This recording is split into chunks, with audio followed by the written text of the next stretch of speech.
Hi అండి, అందరు బాగున్నారా? Welcome to our channel Shashi 516. ఇది సాటర్డే తీసిన బ్లాగ్ అండి.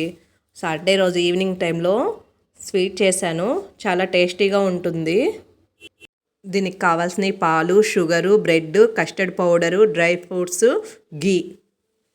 ముందుగా గిన్నెలో పాలు పోసి గ్యాస్ మీద పెట్టి బాగా కాగనివ్వాలి. తర్వాత 6-7 బ్రెడ్ పీసులను తీసుకొని సైడ్ పీసులు ఉంచుకోవచ్చు, కట్ చేయొచ్చు, అది మన ఇష్టం. తర్వాత బ్రెడ్ని 4 పీసులుగా కట్ చేసి పక్కన పెట్టేసుకోవాలి. తర్వాత ఒక గిన్నెలోకి కాచి చల్లార్చిన పాలు తీసుకొని ఒక 2 స్పూన్లు కస్టర్డ్ పౌడర్ వేసి ఉండలు లేకుండా కలబెట్టుకోవాలి. తర్వాత గ్యాస్ మీద పాలు మరుగుతున్నప్పుడు స్వీట్కి సరిపడా షుగర్ వేసుకొని బాగా కలబెట్టాలి.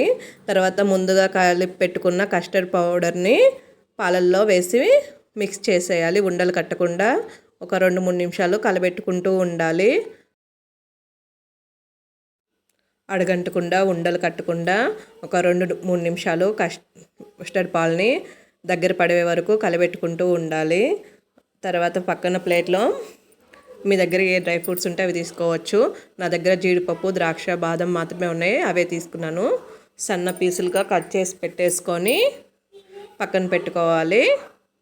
బండిల్ పెట్టుకొని గీ వేసుకొని గీ వేడెక్కే వరకు ఉంచి ముందుగా మనం కట్ చేసి పెట్టుకున్న బ్రెడ్ పీసుల్ని 2 వైపులా గోల్డెన్ బ్రౌన్ కలర్ వచ్చే వరకు ఫ్రై చేసుకోవాలి, విరిగిపోకుండా. సిమ్లో పెట్టేసి 2 వైపులా కాల్చుకోవాలి. వేగిన బ్రెడ్ పీసుల్ని పక్క ప్లేట్లో తీసి పెట్టుకోవాలి.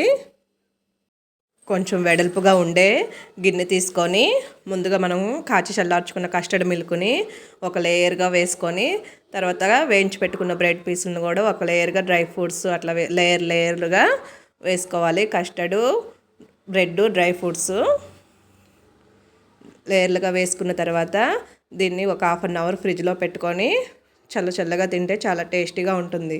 ఈ వ్లాగ్ కానీ నచ్చినట్టయితే like and share, subscribe my channel.